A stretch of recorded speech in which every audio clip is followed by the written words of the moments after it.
Kim Jong-un agreeing to meet with South Korea's president next month, just south of the denuclearized border. This as the White House is being what they call cautiously optimistic about the proposed summit.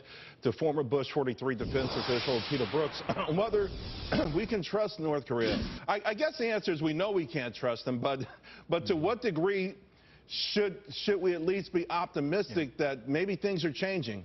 Yeah. Well, we don't really know, Charles, why they decided they made this 180-degree turn from where they were, just a couple of weeks ago when they were talking about making seas of fire out of Washington and Seoul with nuclear weapons and sending missiles towards Guam. So I think, this first summit that we'll have between North and South will give us a better idea of North's diplomatic intentions. And what I mean by that is what's motivating them, what are they really willing to do, how do they define denuclearization. So we'll learn a lot from this that will support a potential summit between Kim and President Trump maybe in May or later.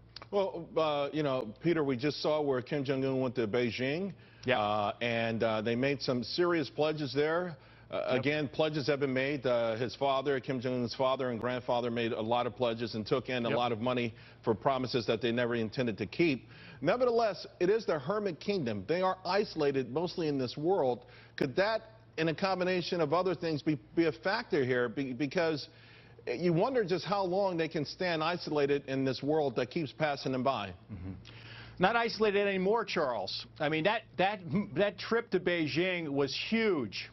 I mean, the fact is it rekindles the relationship between North Korea and China. Remember, they're allies. They've been allies for a long time. They fought side by side against us in the Korean War in the 1950s. It sends a signal to major powers like the United States that this big power in Beijing has got my back. It also perhaps could lead to some what we call sweeteners in the diplomatic world, that they might loosen some of the sanctions, the Chinese sanctions that have been put on North Korea, and ease some of the tensions and pressure that's been put on the regime. So that was really a masterstroke on the part of North Korea to go to China before their meeting with South Korea, and of course before their meeting with the United States. They haven't had a missile launch since last November. They were having them very quickly, successively, and they were becoming even more and more successful. Do we glean anything out of that? Do we take anything from that with respect to perhaps how serious they are going into these negotiations or anything else? Well, I would expect there'd be some modicum of good behavior from them as we move into these negotiations. But you're right, there hasn't been a missile launch in quite some time. That could be technical issues.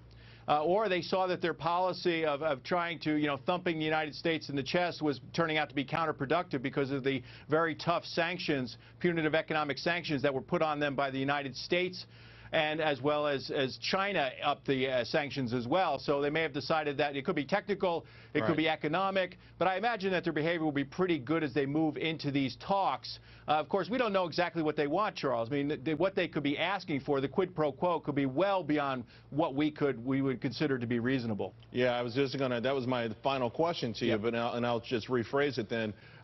If they did go, Kim Jong-un did say that they would consider denuclearization.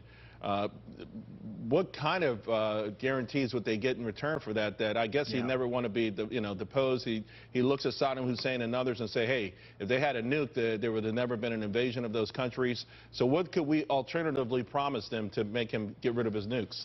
Well, that's why I kind of wonder, we're all scratching our head why Kim Jong-un had this epiphany, right? I mean, think about the hostility just a few weeks ago, and they had been saying there's no way we're ever going to give up our nukes. They wrote it into their constitution. They said, look what happened to Saddam Hussein, look what happened to Muammar Gaddafi when they gave up their nuclear program. So I think we're still trying to figure that out. I mean, some of the things in the past have been things like all U.S. forces off the Korean Peninsula, us to remove our nuclear umbrella over Japan and South Korea. Who knows what will go beyond that. They also may be thinking that we're going to reduce our nuclear weapons, but we're going to keep a minimum credible deterrent. Right. So there's all sorts of possibilities out there, and we'll learn a lot from this meeting next month, at the end of next month, between North and South. All right, Peter Brookes, thank you very much. Always appreciate your expertise.